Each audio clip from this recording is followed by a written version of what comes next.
Bismillahirrahmanirrahim. Assalamualaikum warahmatullahi wabarakatuh. Alhamdulillah, amma ba'du. Alhamdulillah, pada kesempatan ini kita dapat kembali melanjutkan pembelajaran PAI dan Budi Pekerti. Semoga anak-anak semua dalam keadaan sehat walafiat dan masih tetap semangat ya untuk terus menuntut ilmu. Baik, pada kesempatan kali ini kita akan melanjutkan pembelajaran PAI kita ya. Setelah sebelumnya kita telah belajar laksanakan beberapa perintah mengenai pengurusan jenazah. Sekarang kita akan melanjutkan ke bab 4 dengan tema saling menasihati dengan Islam ya.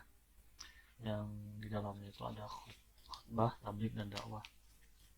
Sebelum masuk ke pembahasan ya, ada prolog terlebih dahulu bahwasanya kita selaku umat Islam, umat muslim harus saling menasihati satu sama lain dalam hal kebaikannya sebagaimana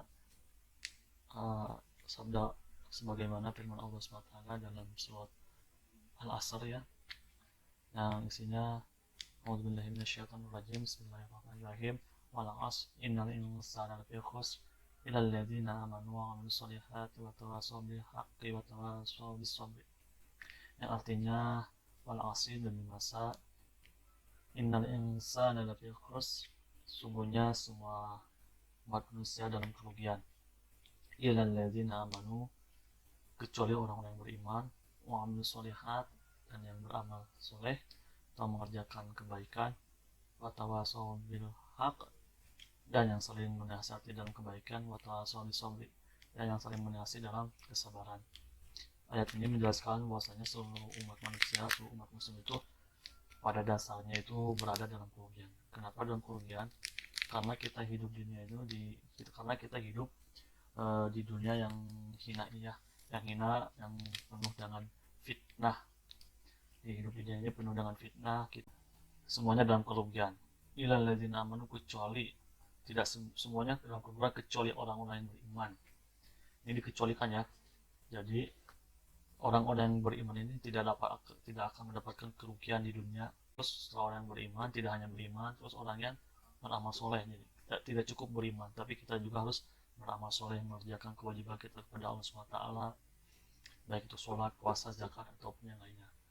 Setelah amal soleh yaitu saling berwasiat, saling mengingatkan dalam kebenaran. Ini berkaitan dengan tema kita sekarang, yaitu saling menasihati dalam Islam, saling menasihati dalam kebaikan, wa tawassaw bis sabr, dan saling menasihati dalam kesabaran. Ini itu ya salah satu prolog untuk tema kali ini.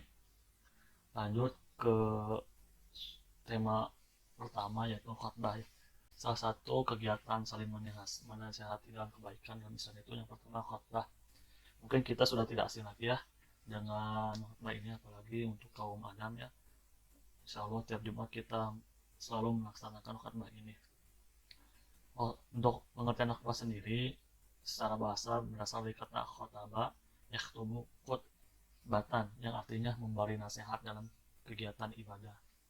Jadi isinya itu menasihati ya dalam kegiatan ibadah. Secara istilah, khutbah adalah kegiatan ceramah kepada sejumlah orang dengan syarat dan rukun tertentu yang berkaitan langsung dengan keabsahan atau kesunahan ibadah. Jadi khutbah itu adalah kegiatan ceramah, kegiatan ceramah kepada sejumlah orang dengan syarat atau rukun. Ya, ada syaratnya dan ada rukunnya. Khutbah itu tidak sembarangan ya, yang berkaitan langsung dengan keabsahan suatu ibadah.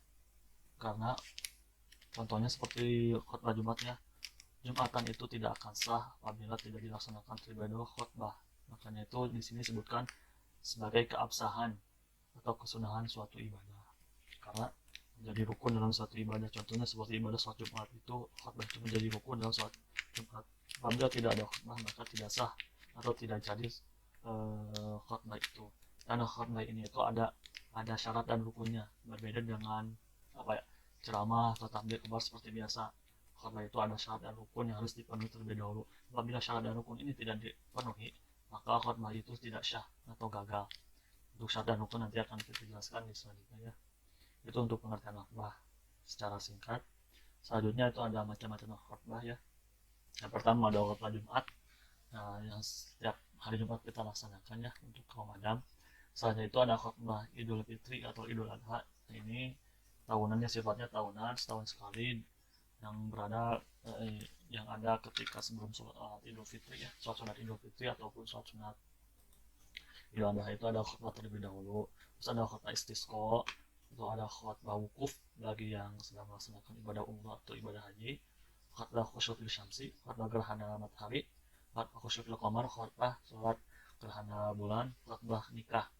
Karena sebelum nikah biasanya suka ada apa ya, jangan terlebih dahulu. Nah ini termasuk khutbah ya di nikah juga. Nah ini yang membedakan antara khutbah Jumat dengan khutbah yang lainnya ya, yaitu kalau khutbah Jumat biasanya dilaksanakan sebelum sholat. Jadi kita khutbah dulu, udah khutbah dulu kita sholat Jumat berjamaah. Berbeda dengan khutbah yang lain. Kalau khutbah Idul Fitri, Idul Adha, Istisqa, Kusyufi Samsi, Kusyufi Qamar, sama khutbah nikah itu dilaksanakannya sesudah sholat. Jadi kita sholat Idul Fitri terlebih dahulu atau sholat yang lainnya terlebih dahulu, baru kita melaksanakan khutbah.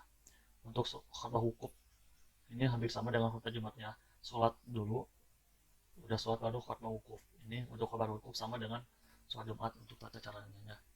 Mungkin itu yang membedakan antara khutbah Jumat dengan khutbah wukuf atau khutbah yang lainnya, itu ya yang membedakan. Selanjutnya ada syarat menjadi khatib. Khatib itu yang berkhutbah ya, yang imam lah, imamnya khutbah itu ada syarat-syaratnya. Sebagaimana tadi dijelaskan bahwasanya khutbah itu ada apa ya, ada syarat dan rukunnya. Ini salah satu syaratnya untuk khatib. Yang pertama Islam. Jadi untuk imam khatib itu wajib beragama Islam, harus yang beragama Islam. Selanjutnya itu balik. Nah balik, apa itu balik? Balik adalah suatu ukuran dalam apa ya, agama Islam yang telah mencapai dewasa, atau telah mencapai umur di mana orang tersebut harus melaksanakan kewajiban dalam apa ya, melaksanakan ajaran Islam. Itu balik. Untuk apa ya, kategori balik itu sudah beda-beda pendapat ya. Kalau menurut Imam Syafi'i itu yang, yang untuk laki-laki telah mencapai balik itu minimal umur 15 tahun. Untuk perempuan minimal umur 9 tahun, itu sudah termasuk balik kategorinya. Terus yang keduanya itu kategori udah masuk balik itu apabila telah bermimpi basah. Jadi apabila seorang di umur 9 tahun atau 15 tahun telah mimpi basah, nah dia sudah dewasa, sudah cukup umurnya, dan sudah apa ya, kewajiban terhadap melaksanakan kewajiban Islam itu sudah wajib harus dilaksanakan. Nah untuk satu lagi, kategori ketiga itu khusus untuk perempuan apabila sudah haid. Jadi kalau wanita sudah haid berarti itu sudah balik, begitu. Selanjutnya yang berakal sehat tentu ya, yang punya akal sehat untuk menyampaikan, karena isinya kan mencari, isinya itu apa ya, saling menasihati.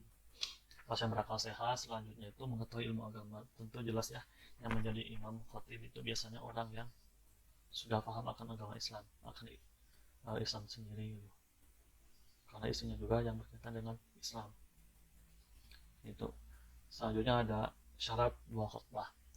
Kenapa disebut syarat khutbah? Karena khutbah itu ada dua kali ya, khutbah lain, khutbah pertama dan khutbah kedua. Karena untuk syarat kedua khutbah itu, yang pertama ada khutbah dilaksanakan setelah masuk waktu zuhur. Jadi khutbah harus dilaksanakan setelah masuk waktu zuhur. Jadi kalau ada yang khutbah Jumat sebelum waktu zuhur, maka itu belum tidak sah sholat Jumat, khutbah Jumatnya apabila belum masuk waktu zuhur. Ini khusus untuk khutbah Jumat ya, sebelum masuk waktu zuhur itu.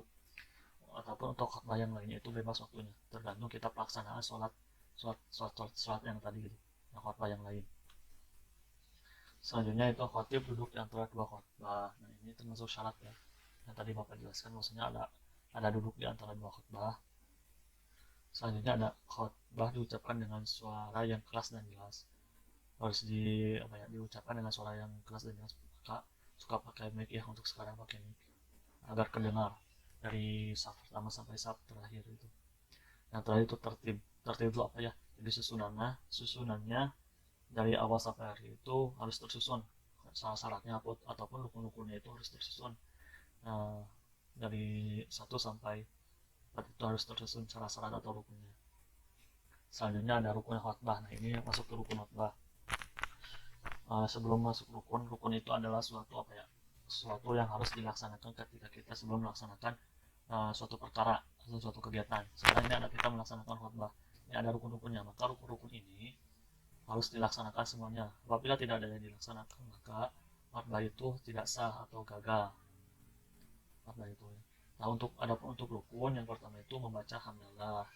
Rukun khutbah yang pertama itu membaca hamdalah. Ya, seperti biasa, alhamdulillahirobbilalamin, itu pendek-pendeknya seperti itu, ataupun mau dipanjangin bebas kan, suka ada yang pendek, suka ada yang panjang.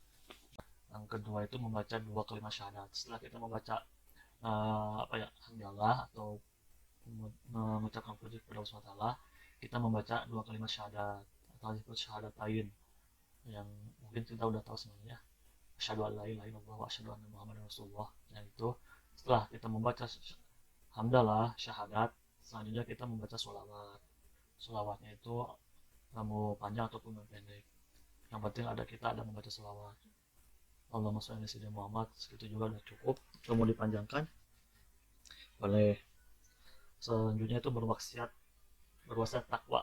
Jadi mewasiati untuk mewasiati kepada jamaah si khatib itu untuk meningkatkan ketakwaan. Yang biasanya suka ada membaca kalimat ittaqullaha haqqa tuqatih, itu kan itu wasiat takwa. Contohnya itu ittaqullaha haqqa tuqatih wa la tamutunna illa wa antum muslimun.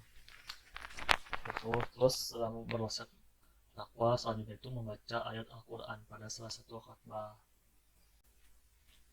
baik mau di khutbah pertama ataupun di khutbah kedua.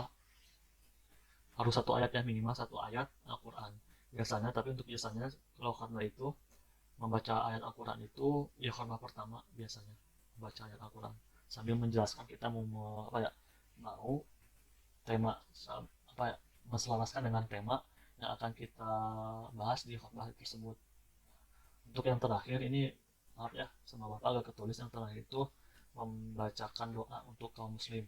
Nah, membaca doa di khutbah kedua harus membaca doa untuk umat muslim. Nah, ini membaca doa ini di khutbah kedua ini harus ya, wajib, termasuk rukun. Yang adanya itu di khutbah kedua. Di khutbah pertama itu tidak wajib membaca doa, yang wajib itu di khutbah kedua. Makanya ya sebelum kita beres khutbah suka ada baca doa dulu untuk kaum muslim ya semuanya. Yang biasanya doanya itu Allahumma ighfir lil muslimin wal muslimat dan seterusnya. Itu pokoknya doa untuk kaum muslimin itu harusnya. Ini untuk baca ayat Al-Quran itu di salah satu khutbah, mau di khutbah pertama atau khutbah kedua, tapi biasanya di khutbah pertama. Nah, untuk membaca doa itu harus di khutbah kedua, membaca doa untuk kaum muslimin. Itu yang bukan untuk rukunnya. Selanjutnya ada sunnah khutbah. Ini sunnah ya. Sunnah itu berarti boleh dilaksanakan ataupun boleh tidak. Apabila kita melaksanakan mendapatkan pahala, apabila kita tidak melaksanakannya tidak apa-apa gitu. Tidak mendapatkan pahala ataupun tidak mendapatkan siksaan. Yang pertama itu ada berdiri. Ini khusus untuk khatib ya. Khatib sunnah untuk berdiri, makanya suka berdiri ya. Yang kedua, mengawali dengan mengucapkan salam untuk khatib juga. Sebelum kita langsung membaca masuk ke rukun khutbah, kita alangkah baiknya membaca salam terlebih dahulu. Yang ketiga, jelas, mudah dipahami dan tidak terlalu panjang. Khutbah itu harus singkat, padat, dan jelas lah. Isi khutbah itu tidak terlalu panjang, tapi isinya jelas, padat gitu, ada maksudnya. Selanjutnya itu khatib menghadap jamaah. Ini untuk khatib harus menghadap ke jamaah. Menertibkan rukun khutbah, menertibkan itu berarti rukunnya, urutan yang tadi sebelum ke sunnah yang ini itu. Nah, ini harus berurutan, rukun yang ini harus berurutan. Selanjutnya itu membaca Al-Ikhlas ketika duduk di antara dua khutbah. Ini untuk khatib ya. Kan sebelum khutbah kedua itu ada sunnah duduk terlebih dahulu ya. Nah, di duduk itu khatib membaca Al-Ikhlas terlebih dahulu untuk khatib. Adapun untuk jamaah sunnah membaca sholawat ya, seperti itu. Selanjutnya hal-hal yang harus diperhatikan ketika khutbah. Ini harus diperhatikannya terutama untuk jamaah. Yang pertama, diam dan memperhatikan khutbah. Jadi kita ketika mengikuti rangkaian khutbah Jumat itu harus diam. Karena kalau kita Kalau kita berisik atau bersuara itu khutbah kita itu sholat Jumat kita itu tidak sah. Tidak sah karena khutbah Jumat itu kan 2 rakaat di sama dengan sholat menggantikan sholat zuhur. Sholat zuhur kan 4 rakaat, 4 rakaat. Nah, sholat Jumat kan cuma 2 rakaat. Nah, ganti-ganti yang menggantikan 2 rakaat lainnya itu dengan khutbah gitu. Jadi kalau kita ketika khutbah Jumat tidak mendengarkan dan kita berisik lah, tidak bisa diam, maka kita itu sudah tidak sah sholat Jumatnya gitu. Karena khutbah kedua itu khutbah itu menggantikan 2 rakaat di sholat zuhur begitu. Sebagaimana ada sabda Rasulullah SAW, an Abi Hurairah an Nabi SAW qala idza qulta li sahibaka yaumal jum'ati ansit wal imamu yakhthubu faqad lawat. Dari Abu Hurairah bahwasanya Nabi Muhammad SAW telah bersabda, apabila engkau katakan diam kepada temanmu pada hari Jumat sewaktu imam berkhutbah, sesungguhnya engkau telah menghapus pahala salat Jumatmu. Begitu. Jadi walaupun kita menegur terhadap orang yang menegur terhadap orang yang berisik ketika khutbah berlangsung, kita itu sudah tidak mendapatkan pahala khutbah Jumat. Jadi percuma kita khutbah Jumat, sholat Jumat mengikuti khutbah, tapi kita berisik gitu. Ini sabda Rasulullah. Selanjutnya itu khotib menghadap jamaah dan memulai dengan mengucapkan salam seperti sunnah tadi ya. Dalam sunnah tadi selanjutnya memendekkan khutbah dan memanjangkan sholat. Jadi yang khutbah itu dipendekkan, tetapi untuk sholat Jumat itu dipanjangkan bacanya. Ada hadis juga, annahu kana la yutilu lamau izata yaumal jum'ati innama hiya kalimatun yasirat. Nabi SAW tidak memanjangkan nasihatnya pada hari Jumat. Beliau memberikan amanat-amanat yang ringkas ini untuk dalilnya, untuk dasarnya. Karena Rasulullah SAW yutilu sholata wayak suluh khutbah. Rasulullah SAW memanjangkan sholat dan sholat dan meringkas khutbah Jumat itu. Ini sudah dicontohkan oleh Rasulullah. Selanjutnya, nah untuk kegiatan saling menasihati yang selanjutnya itu ada tabligh. Khutbah itu ada tabligh. Nah untuk tabligh sendiri pengertiannya secara bahasa berasal dari bahasa balagha yuballighu tablighun, menyampaikan, memberitahukan dengan lisan. Tabligh itu adapun secara istilah, tabligh adalah kegiatan menyampaikan pesan Allah Subhanahu wa taala secara lisan kepada satu orang Islam atau lebih untuk diketahui dan diamalkan isinya. Jadi tabligh itu isinya menyampaikan ajaran-ajaran Islam kepada satu orang muslim atau lebih untuk agar diketahui oleh orang Islam tersebut dan diamalkannya. Di kegiatan mensyiarkan agama Islam atau begitu, menyampaikan ajaran-ajaran Islam. Ini ada hadis ya, an Abi Sa'idin al-Khudri radhiyallahu anhu qala sami'tu Rasulullah sallallahu alaihi wasallam yaqulu man ra'a minkum munkaran falyughayyirhu bi yadihi fa illam yastati fa bi lisanihi fa illam yastati fa bi qalbihi dzalika anahul iman. Ini salah satu dalil kepada kita untuk saling menasihati, untuk amar ma'ruf nahi munkar, saling mengajak kepada kebaikan dan menjauhi keburukan. Yang artinya dari Abu Sa'id al-Khudri radhiyallahu anhu yang berkata, aku pernah mendengar Rasulullah SAW bersabda, barang siapa dari kalian melihat kemungkaran, ubahlah dengan tangannya. Jika tidak bisa, ubahlah dengan lisannya. Jika tidak bisa, ingkarilah dengan hatinya, dan itu merupakan selama-lamanya iman. Jadi kita selaku umat muslim diperintahkan untuk amar ma'ruf nahi munkar. Yang pertama itu ada 3 kategori ya, kita amar ma'ruf nahi munkar. Yang pertama itu apabila kita melihat kemungkaran bisa dirubah dengan tangan, maka rubahnya dengan tangan. Maksud tangan di sini itu dengan kekuatan atau dengan kekuasaan. Contohnya seperti kita menjadi seorang presiden. Nah, kan jadi seorang presiden itu mempunyai kekuatan, mempunyai kekuasaan. Nah, jabatan itu digunakan untuk kegiatan amar ma'ruf nahi munkar gitu. Amar ma'ruf nahi munkar, apabila kita mempunyai jabatan, kekuasaan, kita gunakan untuk amar ma'ruf nahi munkar ketika kita melihat kemungkaran. Apabila kita tidak mempunyai kekuatan, jika tidak bisa diubah dengan tangan, maka ubahlah dengan lisannya. Itu biasanya ini untuk para mubalik ataupun untuk kita yang mempunyai pengetahuan atau wawasan dengan ajaran Islam. Apabila kita melihat suatu kemungkaran, tidak bisa dengan perbuatan, ubah dengan lisan, dengan mengingatkan, saling menasihati. Ini berkaitan dengan tema kita sekarang, menasihati dalam kebaikan ataupun dalam kesabaran. Nih, apabila kita tidak bisa dengan lisan, maka ingkarilah dengan hatinya. Ini merupakan selama-lamanya iman. Jadi apabila kita melihat kemungkaran, tidak bisa dengan kekuasaan, tidak bisa dengan lisan, tidak mampu dengan lisan, setidak-tidaknya kita mengingkari kegiatan kemungkaran tersebut, tidak meridhoi adanya kemungkaran tersebut.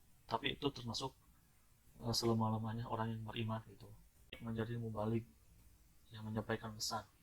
Ini ada syarat juga ya untuk seorang mubalik. Yang pertama Islam, tentu yang beragama Islam. Yang kuda balik ya cukup dewasa, sudah cukup umurnya, sudah berakal sehat, mendalami ajaran Islam. Tata cara tabligh. Yang pertama, metode tabligh. Metode itu cara ya. Cara kita menyampaikan suatu pesan itu ada caranya gitu. Nah, untuk metode ini nanti akan dijelaskan di dakwah ya. Satunya itu ada pendekatan. Pendekatan tabligh itu yang pertama ada kauliyah dengan lisan. Kita bisa saling mengingatkan dalam kebaikan atau dalam kejelekan itu dengan lisan, dengan ucapan. Seperti berdakwah, pun dengan fi'liyah, perbuatan atau teladan. Ini juga dicontohkan Rasulullah, bisa dengan teladan. Contohnya seperti orang tua meneladani anaknya untuk sholat waktu lima waktu awal waktu gitu, dengan teladan atau dengan perbuatan, dengan membuang sampah pada tempatnya gitu. Itu salah satu kegiatan tabligh juga itu. Selanjutnya ada etika dalam menyampaikan tabligh. Ini ada yang pertama lemah lembut tentu ya, apalagi untuk seorang mubalik ketika kita menyampaikan menyeru, masa kita menyeru kebaikan dengan cara yang kasar, tidak etis lah. Secara logika itu sudah tidak etis. Kita mengajak kebaikan tetapi kita dengan cara yang kasar, itu sudah tidak etis atau tidak masuk logika lah. Dan lemah lembut selanjutnya itu mudah dimengerti. Kita juga menyampaikan suatu pesan itu harus yang mudah dimengerti, harus mengetahui kemampuan mustami atau yang mendengarkan itu bagaimana gitu. Jangan sampai kita menyampaikan suatu materi atau pesan ke anak SD seperti menyampaikan materi ke mahasiswa. Tentu itu tidak akan dimengerti oleh anak SD. Terus mengutamakan musyawarah atau diskusi. Jadi tidak hanya sebatas terlalu monoton ceramah, bisa juga dengan diskusi. Selanjutnya yaitu materi yang disampaikan ada dasar hukum yang kuat dan jelas sumbernya. Apa yang kita sampaikan itu tidak hanya sebatas asumsi kita ya, menurut kita asal benar kita sampaikan, tidak. Yang kita sampaikan itu harus tahu gitu, dasarnya dari mana, sumbernya juga harus jelas. Kalau kita menyampaikan pesan ajaran agama Islam, tentu sumbernya itu dari Al-Quran dan hadis atau dari pendapat para ulama sesuai kesepakatan para ulama gitu. Selanjutnya menyampaikan dengan ikhlas, menyesuaikan dengan kondisi psikologis atau sosiologis pendengar. Ini berkaitan dengan ini ya, yang mudah dimengerti. Yang kita sampaikan itu harus ikhlas ya. Apapun pekerjaan kita, apapun yang kita laksanakan, semuanya harus didasari dengan rasa ikhlas.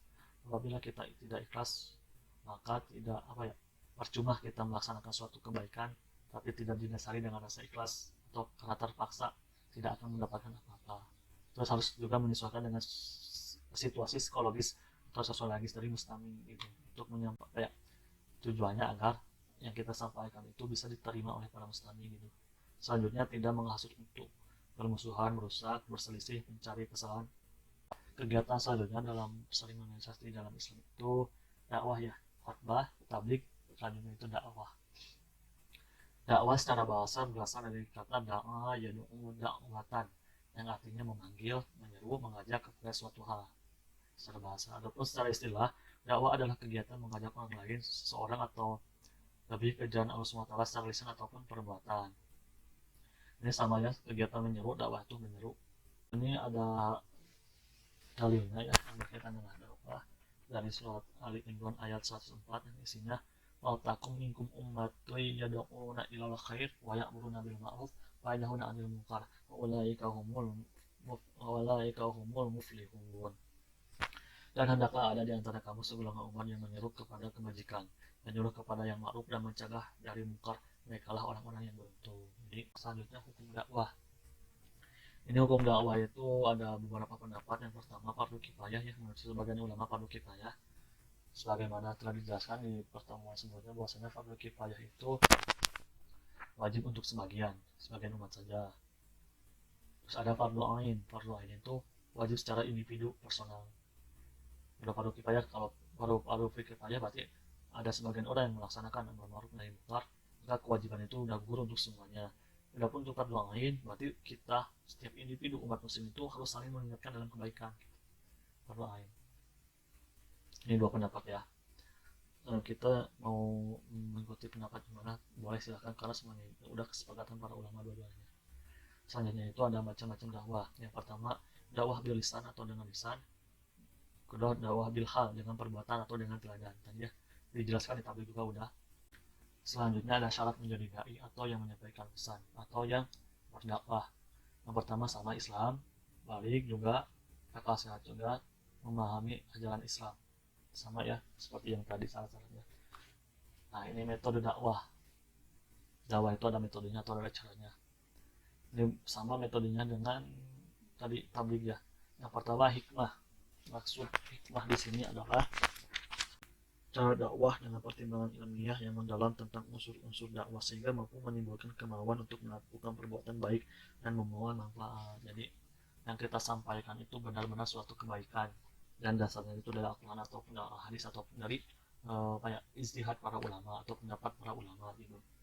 Yang kita sampaikan itu berdasarkan apa ya ilmu yang kita sampaikan itu ilmu, bukan hanya sebatas asumsi kita pribadi, tapi harus ada dasar itu dan berorientasi kepada kebaikan. Selanjutnya itu mau'izah hasanah. Mau'izah hasanah itu adalah nasihat-nasihat baik yang menjelaskan dampak positif dan negatif suatu perbuatan sehingga mampu melunakkan hati yang dinasihati untuk menerimanya dengan penuh kesadaran dan keikhlasan. Mau'izah hasanah metode yang kedua itu dengan nasihat-nasihat yang baik gitu, yang memberikan nasihat bahwasanya ini yang baik, ini yang buruk, sehingga dapat mengajak seorang itu dapat membedakan mana yang baik mana yang buruk. Jadi, metode yang selanjutnya mujadalah ahsan, dengan bermusyawarah. Mujadalah itu artinya itu berdebat dengan cara yang baik. Mujadalah ahsan ini bisa dengan musyawarah. Jadi debatnya itu bukan debat kusir ya, tapi debat atau suatu diskusi lah, diskusi yang orientasinya itu untuk mencari solusi, benar-benar mencari suatu solusi gitu, bukan debat kusir gitu. Mujadalah ahsan, berdebat dengan cara yang baik gitu. Metode ini terdapat dalam Quran surah An-Nahl ayat 125 yang isinya bismillahirrahmanirrahim, ud'u ila sabili rabbika bil hikmah wal mau'izatil hasanah wajadilhum billati ahsan inna rabbaka wa'lamu biman dhalla an sabilihi wa huwa a'lamu bil muhtadin. Artinya seluruhlah manusia kepada jalan Tuhanmu dengan hikmah dan pengajaran yang baik, dan berdebatlah dengan cara mereka dengan cara yang baik. Sesungguhnya Tuhanmu dialah yang lebih mengetahui siapa yang sesat dari jalannya, dan dialah yang lebih mengetahui siapa yang mendapatkan petunjuk. Bil hikmah di sini. Wa mau'izah hasanah terjadi billati ihsan gitu. Ada tiga metode ya, hikmah, mau'izah, dan mujadalah. Selanjutnya etika berdakwah, sama seperti etika yang lain. Yang pertama dengan hikmah, seperti yang dijelaskan tadi di metode. Etikanya dengan hikmah, dengan lemah lembut, yang kita sampaikan adalah suatu kebaikan dan berdasarkan pada Al-Quran dan Al-Hadis ataupun pendapat para ulama. Terus jangan mau'izah hasanah, dengan nasihat-nasihat yang baik, tidak disampaikan dengan secara kasar, tidak ada unsur kebencian gitu. Disampaikannya itu benar-benar kita itu menyampaikan sesuatu yang benar yang terdapat dalam Al-Quran ataupun Al-Hadis. Jangan uswatun hasanah, bisa dengan teladan, kita memberikan teladan yang baik, seperti guru memberikan teladan kepada muridnya untuk sholat awal waktu gitu. Terus dengan mujadalah ahsan, jadi dengan berdebat yang baik. Materi dalam dakwah nih, materinya itu sumber utama materi yang disampaikan dalam dakwah adalah Al-Quran dan Al-Hadis. Yang kita sampaikan itu akan ajaran agama Islam berkaitan dengan kewajiban kita terhadap agama Islam. Maka sumber yang utama dari kegiatan baik itu dakwah, khotbah ataupun tabligh itu berasal dari Al-Quran dan Al-Hadis. Bisa juga diperkuat dengan apa ya, pendapat para ulama sebagai penjelasan lebih rincinya. Nah, udah selesai. Mungkin segitu ya untuk pertemuan kali ini. Semoga dapat bermanfaat dan semoga dapat dipahami dengan mudah oleh anak-anak semua. Eh, Apabila ada yang tanya, ada yang kurang jelas, silahkan tanyakan aja di grup WA ya. Khut mawat sopan mawat kadar, ambillah yang baik dan tinggalkan yang buruk. Mohon maaf dari Bapak. Tutup dengan doa, Rabbana atina fid dunya hasanah wa fil akhirati hasanah wa qina adzabannar. Wassalamualaikum warahmatullahi wabarakatuh.